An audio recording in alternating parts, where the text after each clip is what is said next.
This is Getting By Better, the daily update that pays off.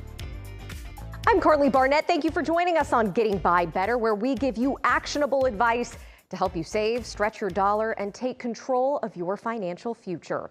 Today, we're taking a closer look at something that affects every single one of us.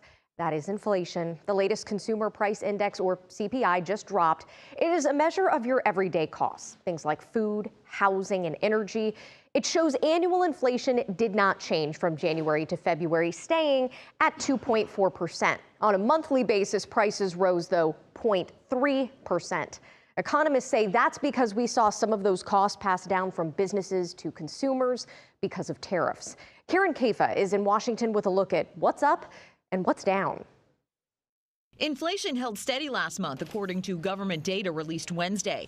But economists warn a long conflict in Iran could push future prices higher. If the conflict drags on and we start to see price increases in other consumer goods because of the increase in energy that increases the cost of production for the producers, then I think consumers are going to feel it in their pocketbooks a lot more. Annual inflation was unchanged in February at 2.4%, according to the Bureau of Labor Statistics. The report's uptick in energy and gasoline prices between January and February didn't even account for the recent spike at the pumps now, because the February data was compiled before the U.S. and Israel struck Iran on February 28th.